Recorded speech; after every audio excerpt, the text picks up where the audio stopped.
Hey guys, it's the team here at Authentic Mission, and today we got an interview with the Federal Canadian Libertarian Party leader by the Tim name. Moen. Oh, yeah, Oh, sorry. that was my bad. Yeah. So again, for the viewers out there, what's your name, sir? Tim Moen. Cool. So yeah, we've been trying to do this for a little while, so I'm actually really pumped up about this. Um, First of all, for anybody that's just stumbling on this channel today, what is what is the Canadian Federal Libertarian Party? Well, we're a party of principle that stands for the philosophy of liberty, basically. The idea that you shouldn't hurt people or take their stuff, and you shouldn't do it even if you're the government. And so, we're a little bit different than a typical political party that is kind of focused on winning elections and getting a seat in power.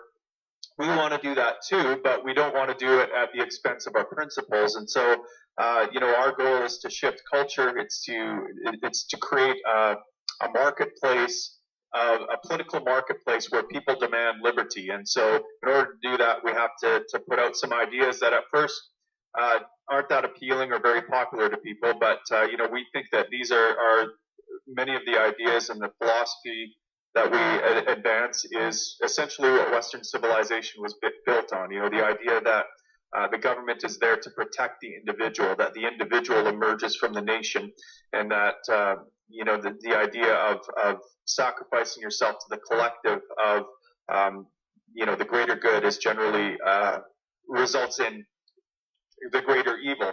And so we think Western civilization was built on this. We're sad to see that these ideals and this philosophy has essentially been lost, and we're working hard to promote it and bring it back. Mm-hmm. Great. So, for a little bit of a history lesson, how long has the Libertarian Party been around? At least on the federal side of things. Sure, we've been around since the early 70s. I think we started in about 73. It might have been 72 or 74, but right around that time. So we've been around for about 43 years. Libertarianism was growing as kind of a cohesive philosophy in the early 70s, late 60s, with people like Ayn Rand and Murray Rothbard and some of these figures we now know. I talked to Walter Block, who's kind of an eminent Austrian economist and a libertarian scholar, and he said back in those days there was about 6 libertarians in the world, and now there's something like 5 or 6 million, or probably even more, that identify as libertarian. So we've come a long way, but the problem is that the word libertarian essentially means what liberal used to mean, right? Back in the day, the liberals, or what we refer to as classical liberals, believed in much of the same things that we believe in. So libertarianism is essentially another name for classical liberalism, as far as I'm concerned, but it has become more refined and more robust in terms of its of the philosophical theory underlying individual liberty over the past 40 years or so. But our last general election was the biggest, was the most successful in our party's 43-year history. So we get the sense that there's a growing demand for liberty. People are becoming more and more disenfranchised with the status quo, and they're looking for alternatives, and they're stumbling upon these ideas that are old. They're Enlightenment ideas, but they're rediscovering them, I guess. And so we're starting to see libertarianism resurge. Now, you mentioned that your party's numbers were growing like that in the last election. That brings me to a point where, do you believe like this whole thing with Trump and Hillary and people getting fed up with, like you said, the status quo? Do you think that, in a sense, even though it's American, that the American election is bringing attention to libertarianism, or? That's a good question. I don't know what the answer is. I've heard arguments on both sides of this. I think my personal intuition is that Trump is as much a symptom of a decaying culture as Hillary was, and this gravitation towards populist sentiment is collectivism, and collectivism seems to be growing, whether it's left wing collectivism or right wing collectivism. I see Trump as kind of a failure to guard the principles that undergird Western civilization. And so I don't see Trump necessarily, or he's certainly not promoting any libertarian ideals. I mean, he basically campaigned on the idea that he was going to be a strong boss and he was going to fix everything. Yeah. And libertarianism is all about not being a boss. Essentially, it's about allowing people to be the boss of their own life and protecting that, and seeing what emerges. But it's arguable that maybe Trump has soured the taste of many people for the status quo. But I've been saying this for decades, right? I remember when Democrats thought that Obama was essentially the second coming of Christ or something like that. I mean, they were just, he's going to save America. He's going to fix everything. He's going to do all these things. And then he didn't do any of those things, or very few of those things. And so, back when Obama was elected and I saw how adoring his fans were and how much they had hope that things were going to change, I thought for sure, okay, when he doesn't do these things, they're going to realize that status quo politics is a fool's errand, right? And they're going to start looking for alternatives and looking intently at the system. Well, that didn't happen, and I find myself hoping again that all these people that are just beside themselves in celebration and happiness that Trump got elected and that Daddy's going to fix everything now. That I make the case that these figures don't have as much power as we give them credit for.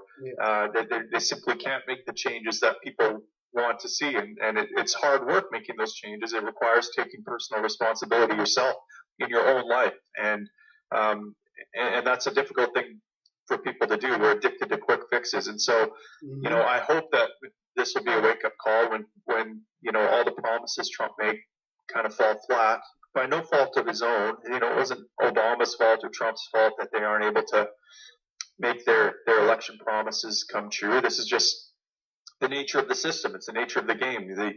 We're all very constrained by the system, including politicians that we imagine have all this power. I hope it wakes people up, but again, I don't want to build up my hopes only to have them dashed again when people are campaigning hard for the lesser evil in 4 years from now. Yeah. Well, do you you made a comment about not being people's boss, and I get that, but if we got a Libertarian Party elected on the federal side, if we were elected, right, then how would the Libertarian Party, the federal Libertarian Party, work with the provincial parties? How much would you guys loosen the strings? How much would you guys have a say in certain things? How do you find that balance? Well, I mean, that's a good question. So, first of all, we're playing a bit of what if game, right? Like, so imagination land. And so you need to understand that Canadian culture would need to shift dramatically for the Libertarian Party to form government, right? So you would have a culture of Canadians that no longer wanted to be domesticated and no longer wanted to be milked for their tax production, right? And so we would have a very different type of Canadian inhabiting this nation.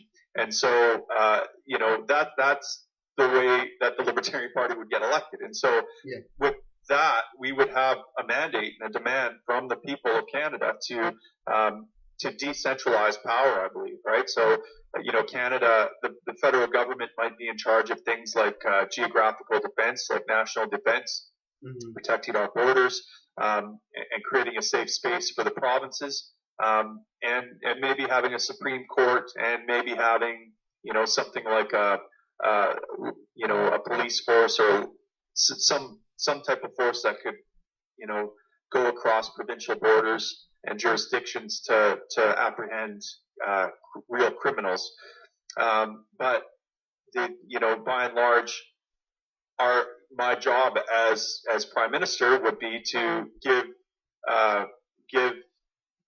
respect the sovereignty of provinces as much as possible, and First Nations, by the way, and allow them to kind of look after their issues, right? And so at the provincial level, the federal government, I believe, should be relatively hands off. In other words, I'm skeptical that the federal government should impose an agenda on the province. So as much as I hate socialized medicine, for example, if Ontario wanted to have socialized medicine, the question is, well, should the federal government stop the provincial government from doing that? And one libertarian might say, yes, obviously you should always advance the most libertarian thing, but from my perspective, that gives a government too broad a scope, and I would prefer to see political jurisdictions decentralized. In other words, I would rather risk having some socialism emerge in the smaller jurisdictions than have kind of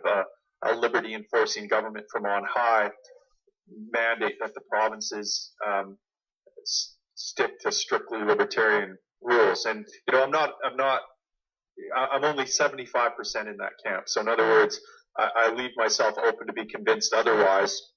But generally speaking, I think when you have a marketplace of provinces that are kind of managing their governments in different ways, what you end up with is market forces coming to bear, and people see that, hey, look, Alberta, where they have repealed all prohibitions on providing health care, is doing fantastic, and they're having great results, and that everyone has access to health care, and it's very cheap, and they're leading the way in the world. Well, maybe we ought to look at what they're doing. And, so I think that over time, when you have political jurisdictions competing for citizens, you get better rule sets emerge and more libertarian rule sets emerge. Mm-hmm.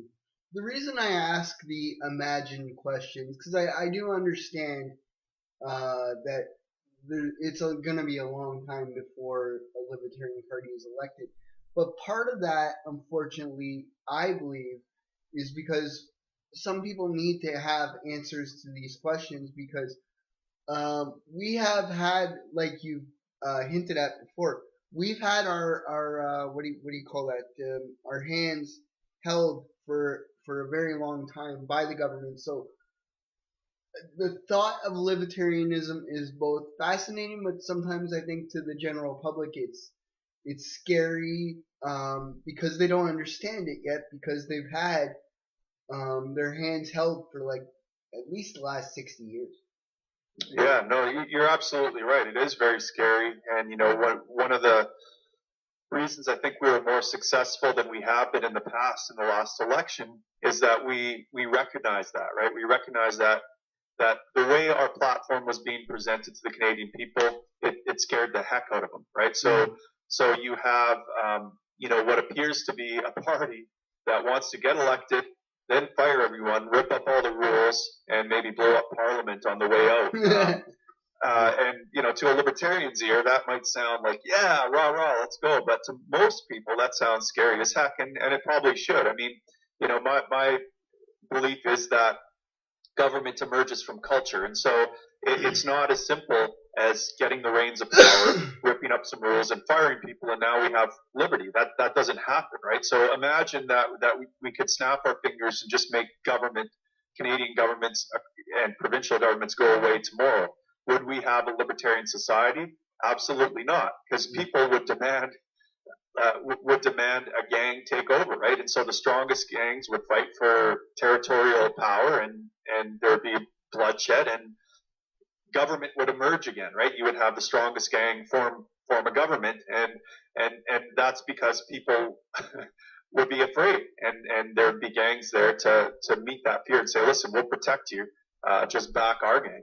And so you can't, it's not as simple as forming government. And so what we have to do is ease Canadian people into these ideas, and make them, present them in a way that is difficult to dismiss, right? And so this is why, rather than saying, listen, taxation is theft, let's abolish it altogether, we've said things like, well, let's lower taxation. What could we realistically lower it to in one term of government? So what is politically possible right now in the next 4 years if we were to form government? And that is the platform that we put forward, right? So we think that it's feasible to present a 15% flat tax. That would dramatically lower taxes for almost all Canadians, and it would supercharge the economy and different things like that. And while we see, the now Conservative Party leadership candidates adopting our tax plan and various parts of our party platform. And so to me, this is an indication that we're actually shifting culture, because they wouldn't advance those platforms if they didn't think they were politically possible, if they didn't think there might be a market demand for them. And so that I think is the importance of the Libertarian Party of Canada. We actually shift culture and make it possible for mainstream politicians to adopt libertarian views, because they have to reflect culture, and they're going to reflect whatever they think is going to get them votes. And so the fact that you have now mainstream politicians like Maxime Bernier advancing ideas that are similar to ours, are basically rip-offs, direct rip-off of ours, tells us that we're having some success, because the end goal for us is not necessarily to achieve power, is to get a seat in parliament, but it's to actually create a smaller government. And we're doing that in a lot of ways, right? Yeah. Well, actually, I want to go back to the Conservative Party a little bit. Right now, they've got their leadership debate, and you've got Rona Ambrose, I hope I said her name right, leaving. And I actually did hear, I believe it was last night, I could be wrong on that actually, it might have been a couple days before, but I did hear on the news, anyways, from CTV National, they said that the leadership debate right now is basically between what they called conservatives, progressive conservatives, and then they did shock me, and they even said there was a libertarian conservative, and I'm like, yeah. Well, wait a minute. By the way, would that be Maxine? Do you think that they were referring to, or yeah, absolutely, yeah. Maxime, I spent the day with Maxine about a year ago, and I encouraged him to run for CPC leadership. And Maxime has been known as a libertarian for years. I mean, he follows Austrian economics. He talks like a libertarian. He's friends with Ron Paul, and he is a libertarian, right? I mean, he might not come out and say that. He has told me he lets other people label him, but he adopts. He would agree with all our positions, but of course he's playing a political game, so he softens them and does what he thinks he can, what the Canadian people and what conservative membership want to hear. And so, yeah, this is great. I think, the fact that Maxime Bernier is leading the race, CPC, is proof that we're having an effect on culture. I think it's great. So Maxime would be an ideal candidate then, in your opinion? Yeah, absolutely. And when we have guys like Maxime Bernier and leading all the political parties, including the Liberals and the NDP, then we'll know that our job is almost done, right? Yeah. So when you have a Canadian public that demands libertarian policies, all the parties are going to have to adopt them. And so, it's going to be, it's never going to be easy for the Libertarian Party to win a seat, because we're constantly shifting culture, not reflecting it. That's the job of the other parties, as far as I can see. Well, when Maxine got support from Kevin O'Leary, that kind of shocked me, and to be honest, I was shocked that Kevin O'Leary was running. Do you think that, if I can go to him for 1 second, do you think that it was real for him, or do you think he was just playing a game and trying to get publicity?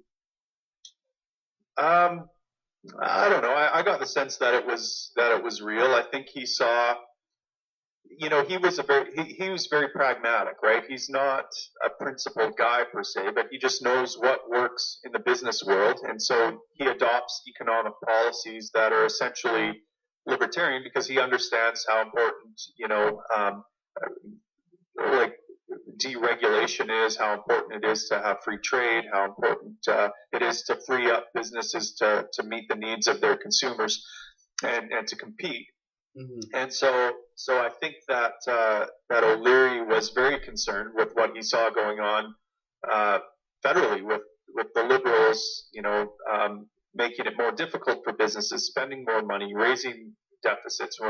He was very troubled with what was going on here in Alberta with Rachel Notley, making it economically difficult for Albertans to do business and driving away capital investment. We lost billions of dollars in capital investment from people that were otherwise going to invest in Alberta, and when Notley came in here and promised all these regulations and taxes on oil and gas development, while they ran away and went somewhere else with their money, right? And so Kevin O'Leary recognizes this and says, "Man, we got to get rid of this. We got to get rid of this ideology, and it needs to be opposed." And so I think he was strongly motivated to protect his society, his country, and the environment which created his flourishing, right? And so I think that's why he stepped into the race. And then I noticed that he was, even before he jumped into the leadership race, he was supporting Maxime Bernier. I remember him making comments after one of the debates saying that there was very little he disagreed with Maxime Bernier on. Yeah. I thought it wasn't a surprise to me that he supported Maxime then when he dropped out.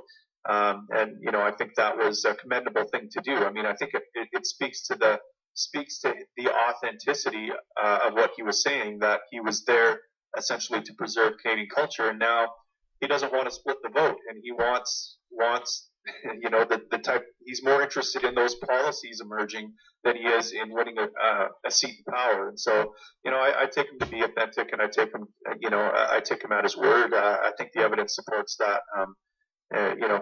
So. Yeah. I just had to ask, because I got to be honest, I was on the fence with, is this real? Is he doing it for publicity? And the reason I questioned, just so I can make this point, the reason I questioned if Kevin O'Leary was being authentic was because he kept making comments like, well, if I am running, there's no reason I still have to leave Shark Tank. And I'm going, I wouldn't want my prime minister worrying about being on TV. Like, besides the regular amount of TV, right. Like Canadian media, not a reality show. You know what I mean? That's why. I would agree. I would imagine if he became the leader, he would probably drop Shark Tank. Mm-hmm.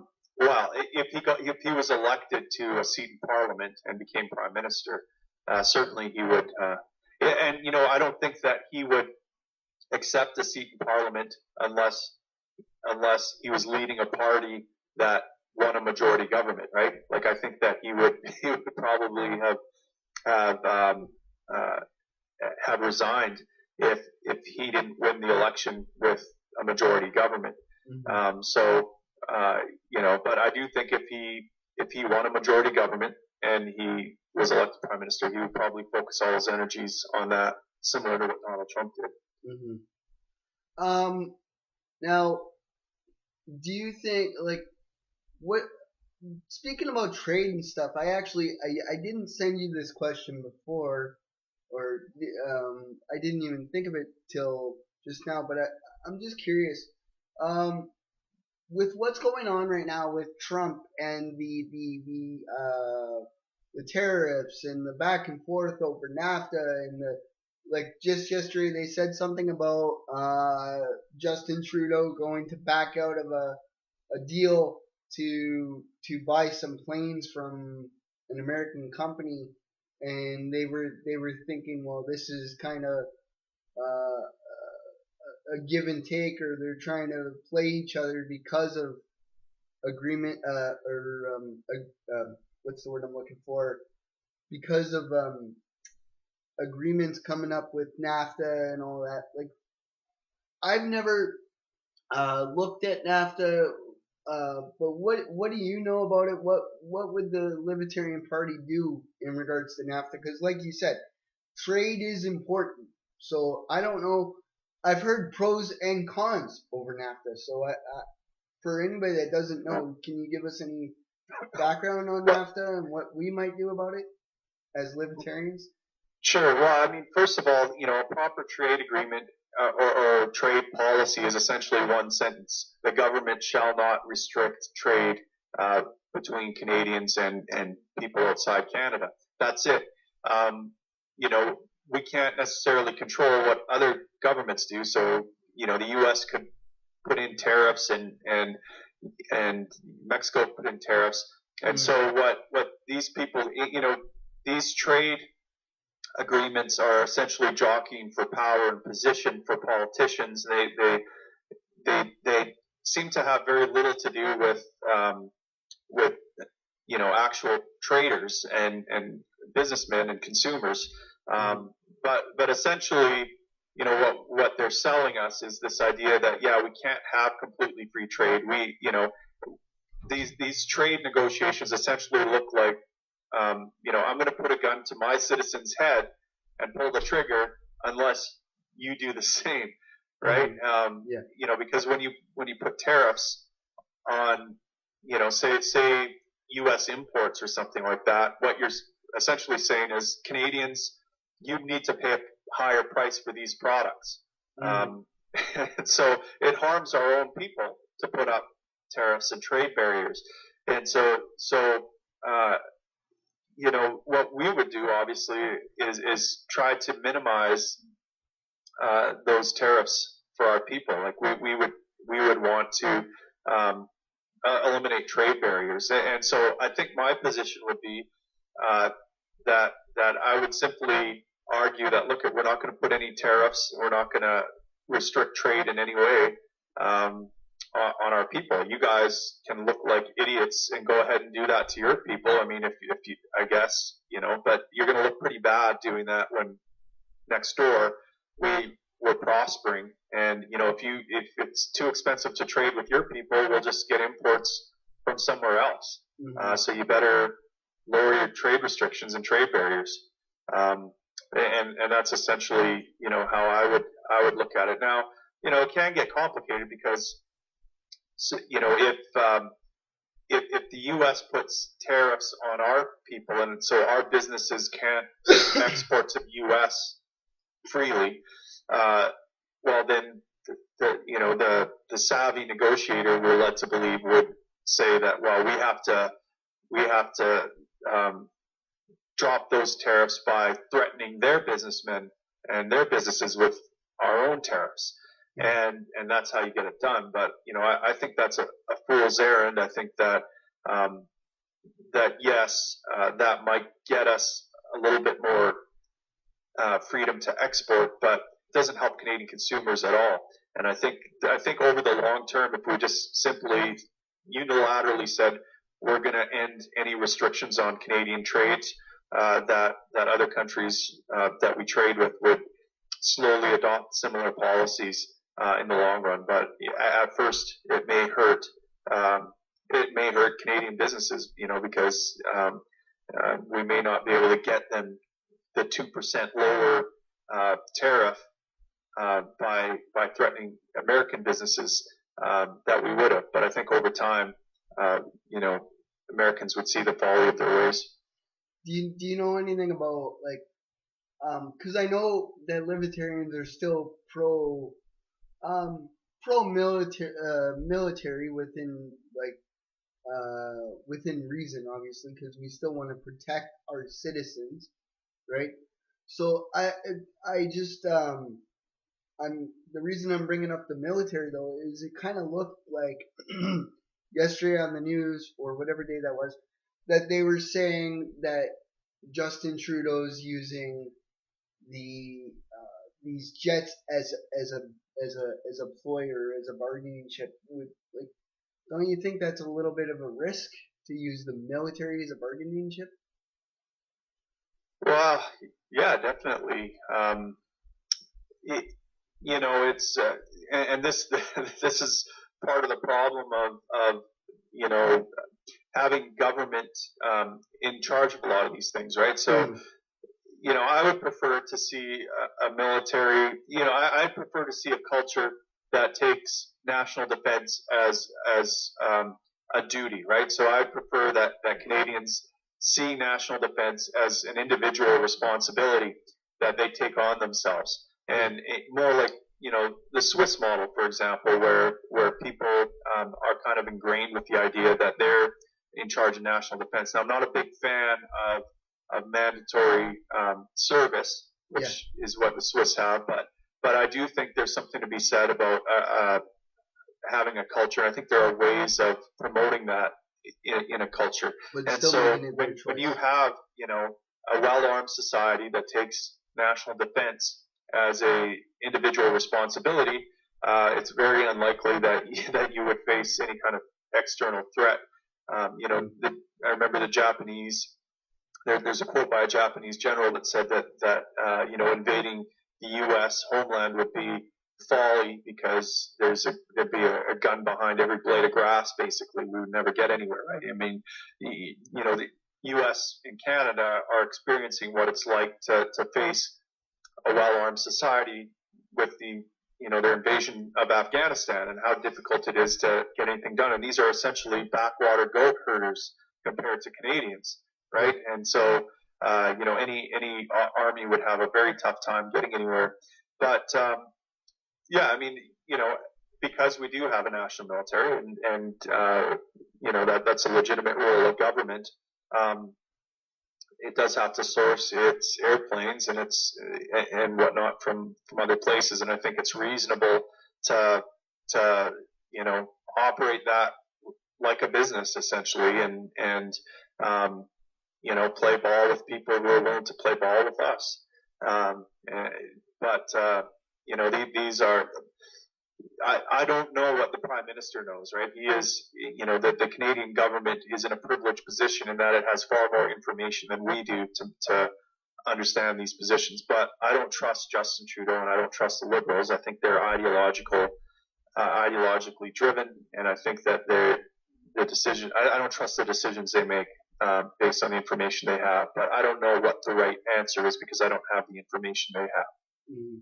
How transparent would, because you brought up a good point, which is they know all the answers right now, pretty much. Well, they know what they know and they don't tell us. So how transparent would the Libertarian government be to the Canadian people? Well, I mean, I think it's, I don't know. I have various opinions on this, right? So, obviously, like, I don't want government to matter all that much. But certainly there are there are probably things that shouldn't be common knowledge, right? Like if you're, for example, if you're a police officer investigating a crime, you don't want total transparency. You don't want the criminals to know what you know about them. If you're on the verge of trying to catch them, you don't want them to be able to escape you. You don't want them to be able to go into hiding and hurt more people. And so, obviously, there's a place for secrecy when you're trying to accomplish a job, and the time for transparency is probably after the fact when you have to divulge how you found these people and what methods you use, and that sort of thing. So we'd have to take it on a case by case basis, I think. But by and large, obviously things like what you're spending money on, what activities you're doing on behalf of the Canadian people need to be divulged to the Canadian people. If we could limit government to the extent that libertarians want to limit government, I can't imagine there'd be much. In fact, I would like to get us to a place where members of parliament actually crowdsource their own salaries, right? So if you want me to go to Ottawa and represent you, if you want me to fly there, I need to get a plane ticket. Can someone donate some money so I can go represent you? If you don't want me to, I'll just sit here and I'll work my farm and I'll do my job in the community, right? And Yeah. that's kind of how politics used to be. It used to be kind of a burden, right? You would grudgingly go, be selected by a community, and you'd kind of take it on as a burden, and you'd go and represent your people. Meanwhile, your your estate, your farm, and your business or whatever would be essentially suffering while you go do this. And this is why people would do it kind of as a grudging responsibility. And now it's just another profession, right? It's not seen as a dirty a burden taken on by citizens. It's seen as a professional class, an occupation unto itself, and I think that's a shame. Mm-hmm.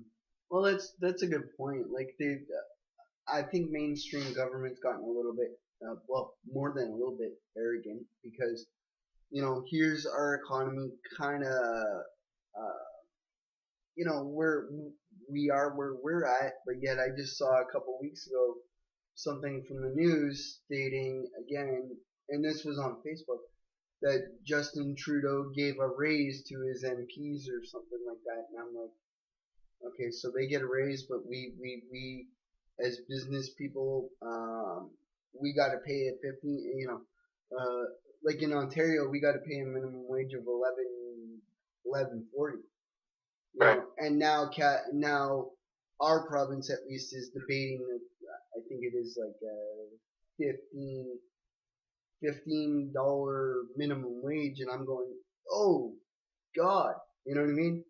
Yeah. Well, and there's another there's another part that plays into this, right? So if you're a lawyer or an accountant or someone like that, a top level CEO, and you run for parliament, I mean, you're taking a wage cut. There's no doubt, but you're making yourself, you're getting connections that are going to make you able to earn a lot more when you leave parliament, right? Yeah. A guy like myself, on the other hand, who is a blue collar guy, I mean, I'm a firefighter paramedic, and so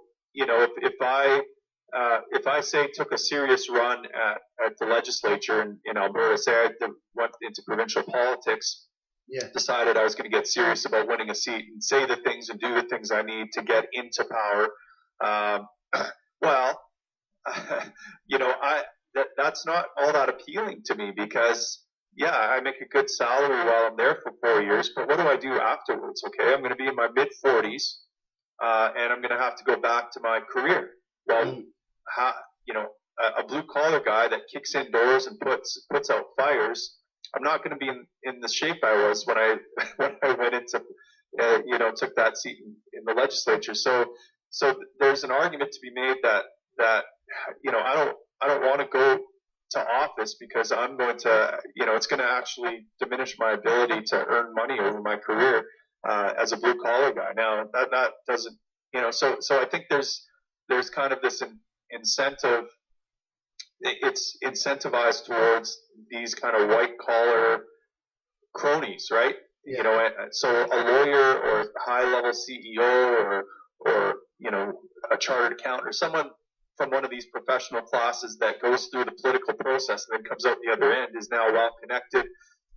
They're going to be in a position to profit handsomely because now they have all the connections. They know who to talk to make sure the rules are tipped in their favor, and they're going to know how to work the system much better.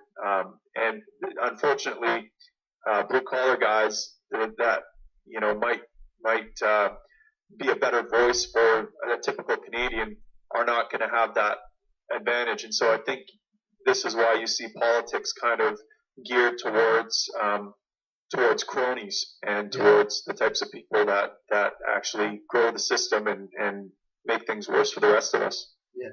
Well, actually, again, you brought up a good point with the cronies and all that. I mean, look at all the stuff that's coming out about the cannabis industry and the liberal connections. Once it's legalized, I mean, to me, why is there so much favoritism with these cannabis providers and closed door meetings and paid access and all that, right? Yeah, absolutely. I mean, we're seeing a case study in cronyism right now, right? This is how cronyism emerges in pretty much every industry, whether it's telecommunications, whether it's food distribution.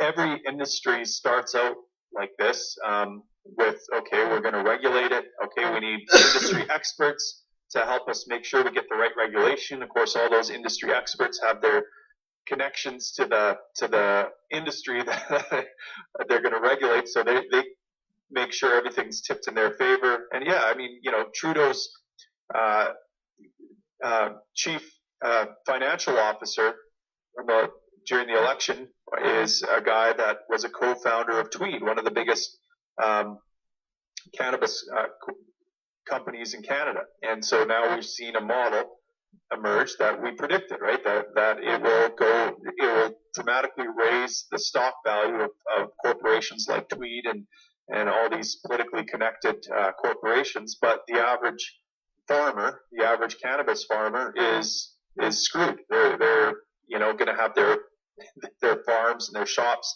dispensaries raided, and they're going to face life imprisonment like the Emerys, providing the same product in the same manner that these corporations are. And yeah, it is utterly shameful. Excuse me for the cough there. The weather's kind of hot in my area now, so I've got a little bit of allergies.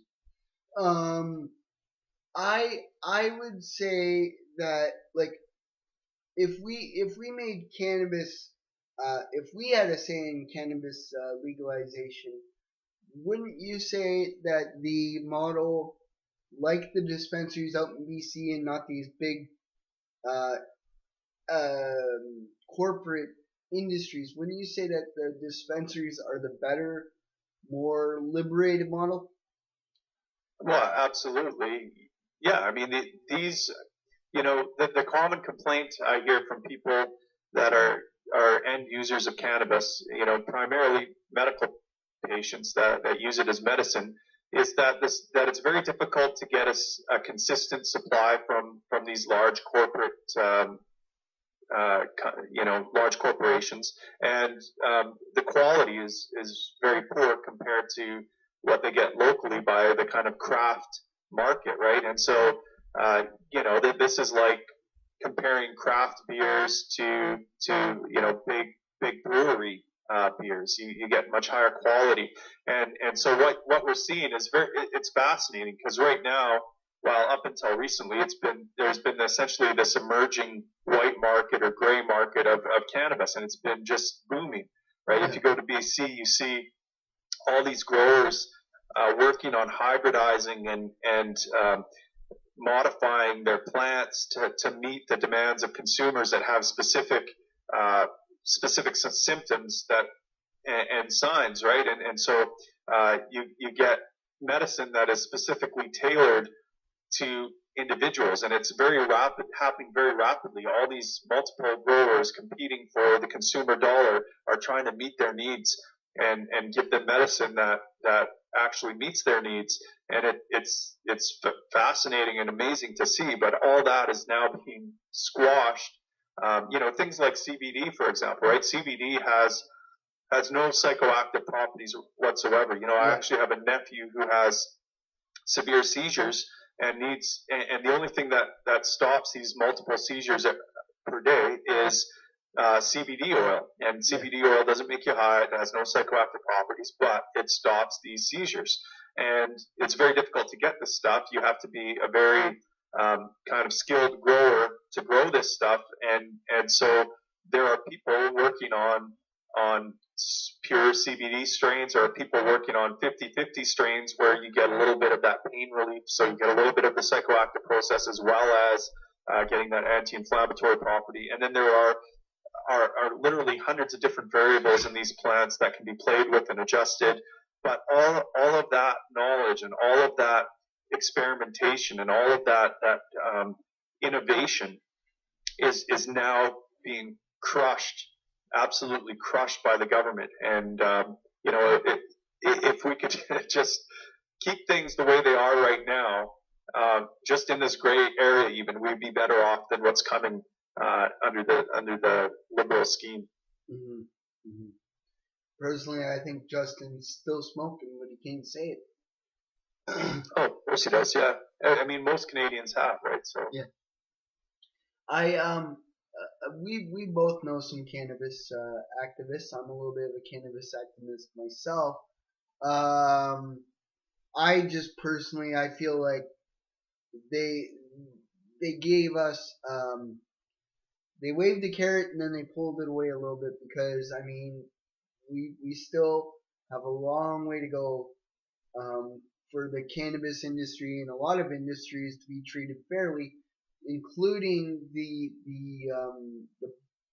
beer industry with the craft with the different things. And right now that's being challenged in the Supreme Court with the Free the Beer case. So where do you think that's going to go? well, I think I hope that the Supreme Court rules in favor of free trade, right? I mean, it's right there in the Constitution, so it's unclear what what argument might be made to counteract that. I guess there's we don't our Constitution isn't as strong as the U.S. Constitution, for example, right? So we have this Charter of Rights and Freedoms, but right at the start of it we have this notwithstanding clause, and the notwithstanding clause says essentially it basically gives you an escape hatch that says, well, if it's not in the public interest or something like that, then we can infringe these freedoms that are enumerated below. Well, what is the public interest? How do you define that? And so that'll probably be what the argument comes down to. There'll probably be some argument, the similar argument that we hear from populists these days, right? That well, it's not in the U.S. interest to have free trade with China because we're getting screwed or something like that. And then they go on to pick, kind of cherry pick the data that supports that. And so, they're probably going to present some kind of argument that it's not in the public interest. And I think the beer was bought in Quebec or something like that and taken over to Nova Scotia or New Brunswick, one of those maritime provinces. And so they're going to argue that Nova Scotia is going to be deprived of business. It's not in the public interest. It's an island. Who knows what these lawyers are going to come up with. But my hope is, and my friends at the Canadian Constitution Foundation have taken on the case, and they're very strong proponents of liberty and of a liberty interpretation of the Constitution, and so I hope that they're successful. Yeah.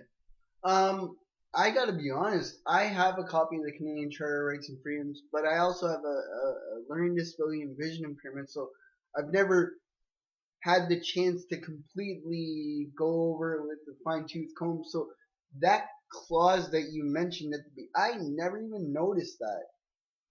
That clause, yeah, it's there, and I mean this is why you have these human rights tribunals, human rights commissions that are clamping down on free speech, right? I mean this is why, for example, in Red Deer, a pastor that made some kind of anti-gay remark was prohibited from using email or saying particular things in sermons in his church, right? So we have the right to free speech, but notwithstanding, blah, blah, blah, right? Mm-hmm. And so these human rights tribunals, it's not like we have, the First Amendment here, like the U.S. does, which basically says free speech is sacrosanct. Ours is weighed against this notwithstanding clause, and so that's how these human rights tribunals. And this is why, for example, 2 comedians in the last couple of years have been fined tens of thousands of dollars. One made some remarks to some hecklers in Vancouver and was fined like $17,000. Another comedian in Montreal made a joke kind of at the expense of some disabled boy. He basically said something like, I donated to this Make-A-Wish Foundation, and then the kid didn't even die. He didn't have the common decency to die. He's still living, kind of thing, right? Something like that. He was fined $40,000. So which is it? Do we have free speech as enumerated in the Charter of Rights? Well, no, we don't, clearly, because these human rights tribunals can use the notwithstanding clause and argue the public interest was harmed or something like that, and fine these people. And this goes on and on. I mean, there was a couple of Muslim barbers in Toronto that got taken to the Human Rights Commission by this lesbian woman who went into their barbershop and wanted a haircut. It's against their religion, I guess, to touch females or touch their hair or whatever, so they refused to serve her, and she took them to the Human Rights Tribunal. Now, they settled out of court, so to speak, and so I suspect she got some compensation, but this is problematic. That Charter of Rights and Freedoms is essentially not worth much as far as I can see. I gotta be honest, a lot of what you said's kind of hitting home for me right now, because I have a human rights case going on. I can't go in, legally, I can't go into full detail, but it's essentially, I'm not crying foul so much as saying, hey, I'm allowed to say what I want to say about this building because it's a tax-funded organization. It's like, I am disabled myself. It's a tax-funded organization. I live here. Staff come in, they cook your meals, they help you, but you have to direct it. I don't sit there and say, make me food. You know what I mean? Like, and I speak my mind about their policies and about our right as citizens to have our choice to do certain things that we want to do, but yet, anytime I've spoken my mind, the building where I live actually took away my right to send any emails because, and I quote, my emails were rather disrespectful and mean, even though I never threatened anybody. You should never threaten anybody in free speech. But I have said things like, seriously, what are you guys doing? This is nothing but a dictatorship. And, and I've said stuff like that, but yet now I'm not allowed to email them.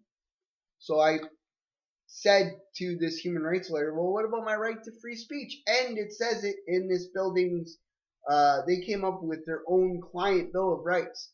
And right in there it says free to speak mind about policy, but yet I'm getting in crap for it. So right. I got to be honest. What you've said kind of, the timing couldn't be more perfect. And I was gonna ask you about free speech actually, because shouldn't we? I mean, I would love to get involved with that organization you mentioned. I think more Canadians should, because free speech is free speech. And I got to be honest, I did not know some of what was going on, and it's really, you've opened my eyes already a little bit to that. So thank you. But yeah, no. Hello. Yeah, I mean, this all kicked off. What alerted me to these human rights commissions was, about 10 years ago when Ezra Levant was taken to task by republishing.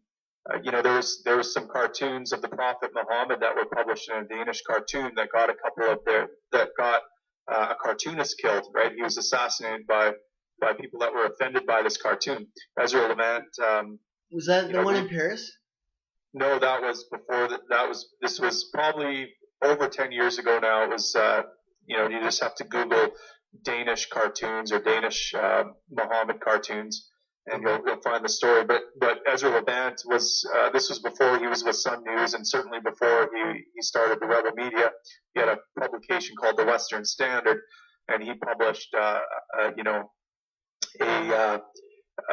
he just republished this controversial cartoon that got these Danish cartoonists killed. It was just an innocuous cartoon of the Prophet Muhammad, and an imam charged him as violating his human rights by doing that, and took him to a human rights tribunal. And Ezra Levant successfully defended himself, but I think it cost close to $250,000 for him to defend himself, and that wasn't a cheap sum of money. That was money that he was forced to have to pay to make sure that he had the right to continue saying what should be his God-given right as a free-born Albertan, right?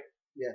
Are we, like, is there any chance that that wording that basically gets these tribunals, gets some of these people to get away with stifling on free speech, is there any way that we as Canadian citizens can call for like a clarification, or because we need to protect free speech, and I mean, it doesn't help that this uh, anti-Muslim motion is going through, because, well, that's what they call it. I've learned that it's not really. I mean, people are acting like it's legislation, and there's a little bit of confusion between motion and legislation. Like, I don't know about you, but I'm scared about losing more right to free speech. Yeah, well, you have a right to be afraid of this, right? And unfortunately, government isn't the answer, right? Like, so we could get the most pristine documents printed up and adopted by our government, but that doesn't necessarily mean anything, because the one thing that protects our free speech is a culture that demands free speech. It demands the right to say what we want to say, no matter what you think. And we just don't have a culture that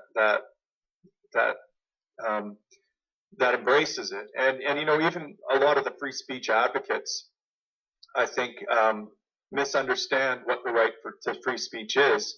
And so I don't think that we necessarily, that the loudest voices that are coming out in favor of free speech are necessarily doing us any favors, right? So, free speech from a libertarian perspective emerges from property rights. It's a subset of property rights. Like, you don't have the right to invade the borders of my property, like my skin, and assault me for saying what I'm saying out in the public square. Like, you can't take me away and put me in a cage. You can't do all these things. Yeah.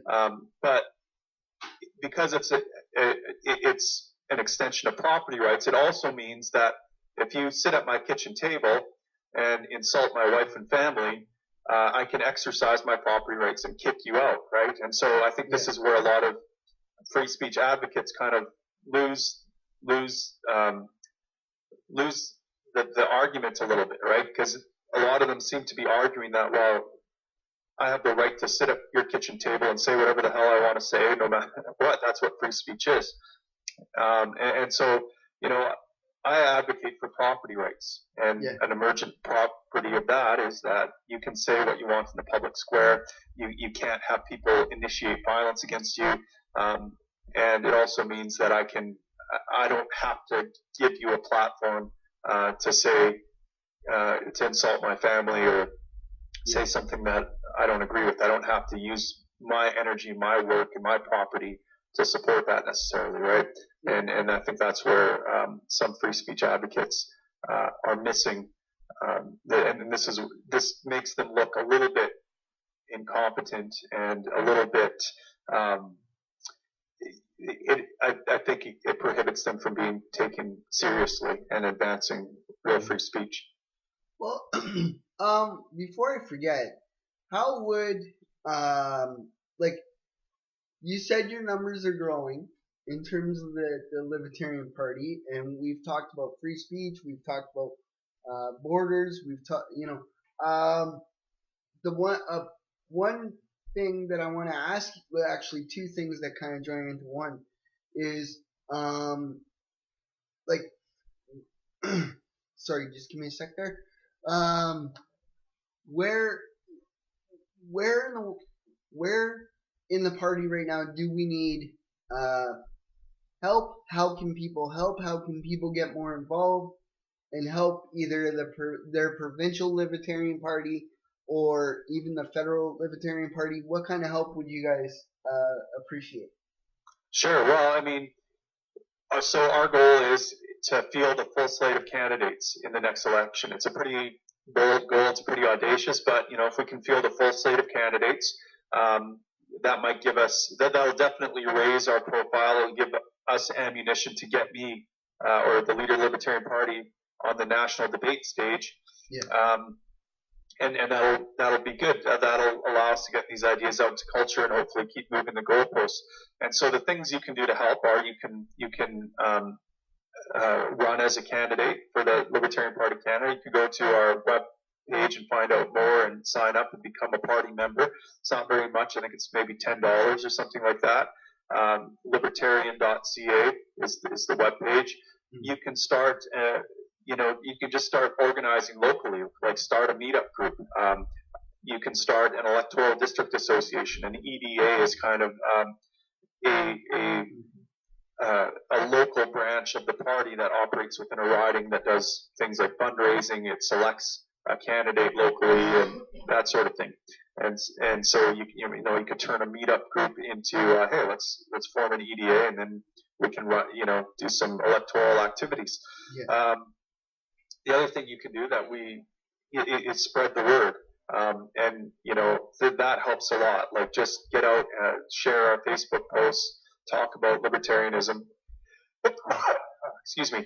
And then, a big thing is obviously donate to the party. Donating to the party is extremely helpful. So, for example, next month I'm flying to the Maritimes, Nova Scotia, I believe, for a caucus we're having out there. We're establishing for the first time a regional hub of libertarianism out in Nova Scotia. But all these things cost money, and obviously, the thing that limits us federally is my ability to be everywhere at once. And the more I can get out, the more I can go to across this country and meet people and help people organize and inspire them and motivate them to get active. The more this movement kind of grows, and the more this party grows, and the more effective we can. So every little dollar helps. I mean, we just can't afford to do all the traveling I really need to do to grow this movement. And so that can help, and it can also help us get do things like print material and promotional material. It allows us to sponsor ads on Facebook, to produce videos that can get out there to be seen widely. This is all about getting the message out there and raising awareness, and that will shift culture, and that will have a far greater effect than engaging in mainstream electoral politics where you're focused on gathering votes and winning popularity. We're doing the actual work that is necessary to shift culture towards a freer society. And so, if you are interested in being on the right side of history, if you're interested in being in part of this band of rogues and renegades that is intent on creating a brighter tomorrow for our children, for our grandchildren, well, join the party and let's rock this. Okay, cool. Is there anything else that you would like to say? Like, by the way, I'm telling you right now on this video, anything you guys need help with, I'm here. I've got a small editing program. I'm not, I don't have the, studio level cameras or nothing, but I'm here. So we can do interviews on this YouTube channel. This channel, I try to cover a variety of topics, different ways of looking at things, and I'm offering my hand, my company's hand, my team's hand to the Libertarian Party right here, right now. So awesome. Well, that's very generous of you. I appreciate it, and we'll definitely be in touch. Because we definitely can use all the help we can get. And part of the challenge is we get lots of offers for help, and it's trying to coordinate them and figure out how to best utilize it. And it's difficult, right? Because libertarians are very individualistic, right? We have this, if we see something we disagree with on a team, it's very easy for us to pick up our ball and leave that team, right? And so part of my job is to advance the idea of teamwork, of putting aside our egos and putting aside our differences for our own for the team, which serves our individual needs, right? And the example I always use is one that I'm very familiar with, which is firefighting. And I look at libertarianism libertarian activism as an extension of fighting fires. You know, Yeah. when I'm on the fire ground and we have this big, ugly beast, this, mindlessly destructive force, we have to work as a team. We understand that it's important to have discipline, to put aside our ego, that even though we may not agree with the direction of the team or the decisions made by leadership, we need to recognize that we're not going to get out of this alive unless we we have some unity here. Yeah. And so we recognize very implicitly on the fire ground that I'm going to defer to the team here, and I'm going to put my own personal feelings and beliefs aside, because that's the only way I'm going to survive this and deal with this problem. And it's hard to see that fire when we're engaged in political activism. It's hard to imagine that we're doing something as important or far more important than fighting a fire. We're fighting a mindlessly destructive force that kills millions of people every year and ruins lives. And so if we take that seriously, if we believe that, we ought to understand the value of working in a team and putting aside our differences, focusing on unity and focusing on the success of us as a team, because that's the only way we will flourish as an individual. Yeah.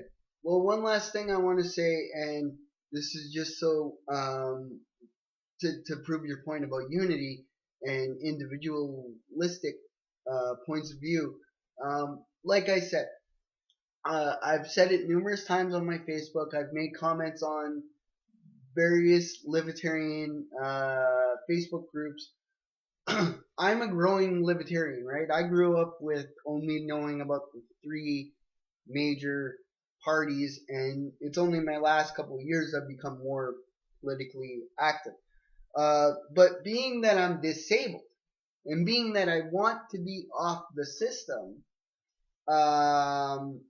I have said, look, we need to find some sort of balance where we're helping people to get off the system, not giving them a false sense of helping them like the, let's say, the Liberals do right now in Ontario.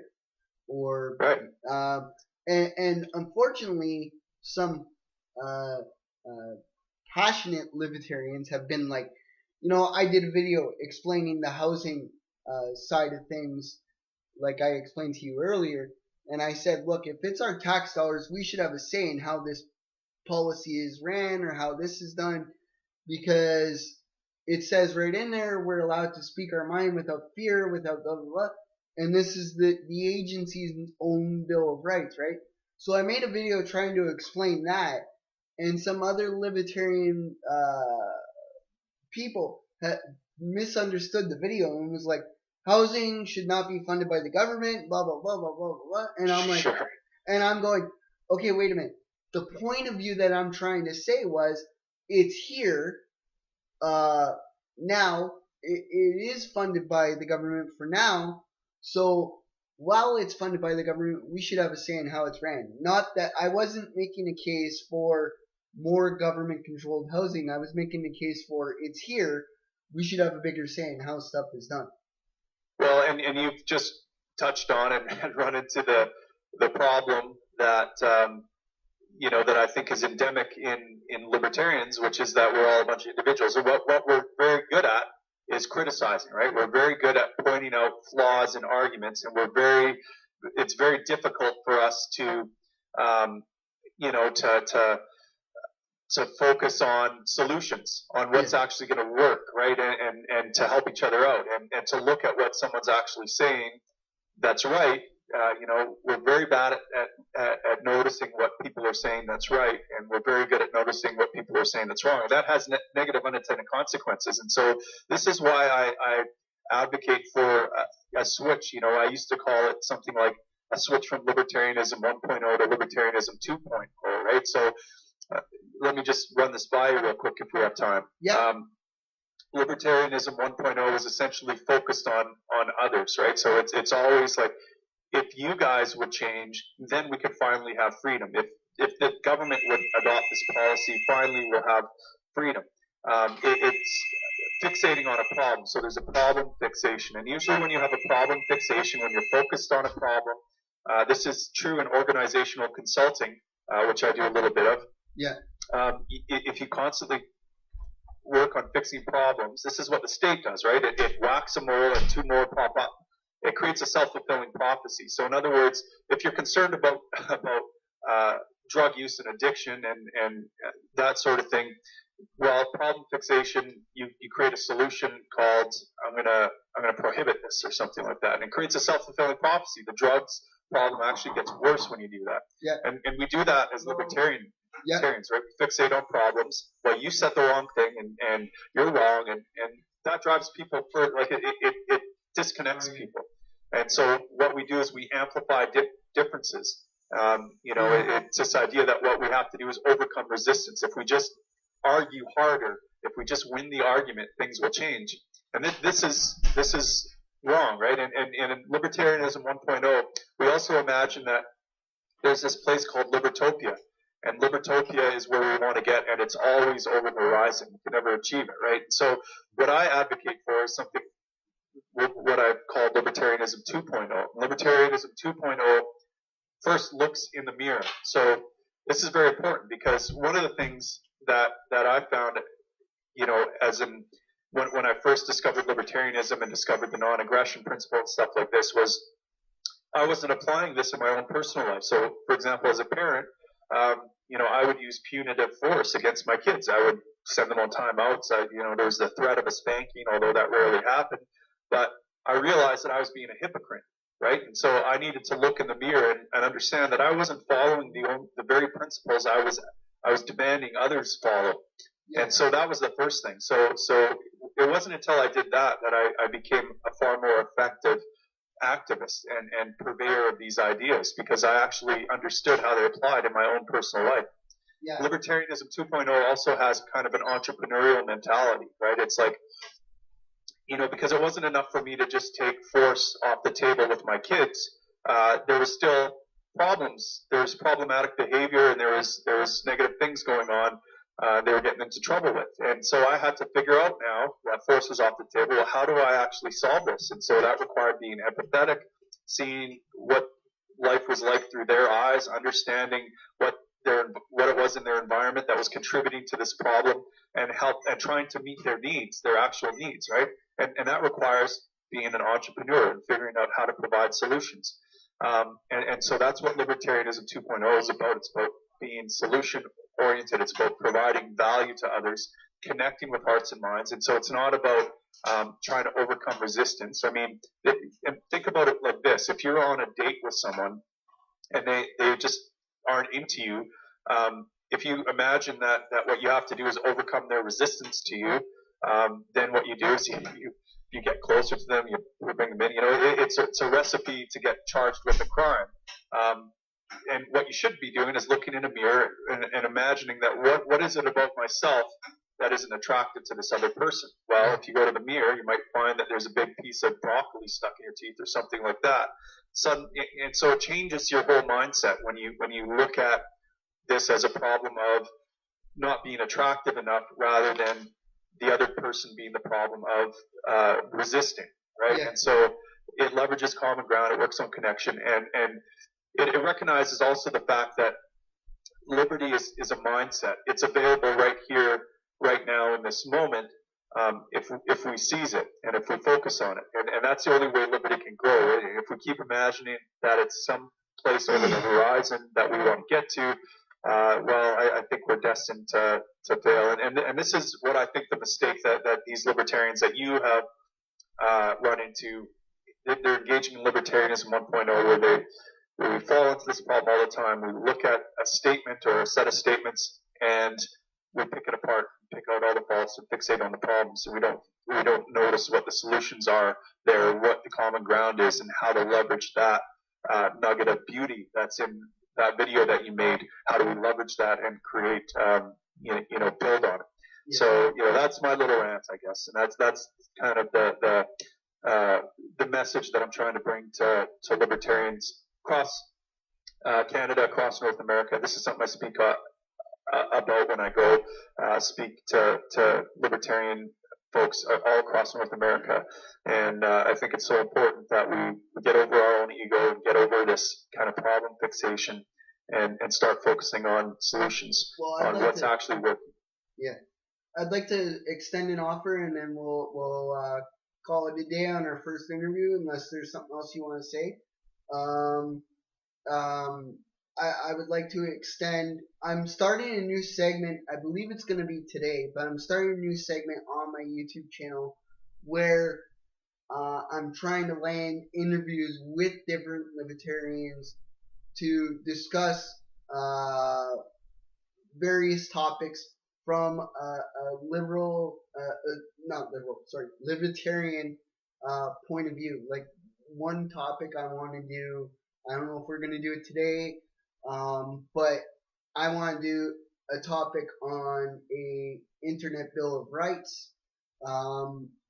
But again, that becomes a catch-22, like somebody explained to me. But I mean, um, I have various reasons why I believe we should have that, but what I'm saying is this new segment will discuss the different libertarian points of view on different topics, and I would like to extend an offer to, at one point during the segment, do another interview with you on various topics. Maybe not connected to a campaign unless you got a campaign going on at that time, but just different topics, like I said, with a libertarian point of view. So yeah, absolutely. I'd be happy to come on and discuss anything you want to talk about, and give my thoughts on it for sure. I appreciate the work you're doing here, and I appreciate this is how we win freedom. You get out there in the trenches and you start putting out ideas, and and put your ideas out to the marketplace, for them to be tested and refined. And so I appreciate that you're doing that. all right, awesome, Tim. It was great to finally talk to you, and I look forward to doing it again very soon. You betcha. Thanks again. Thanks, buddy. Bye. Bye. Bye. Bye. Bye. Bye. Bye. Bye. Bye. Bye. Bye. Bye. Bye. Bye.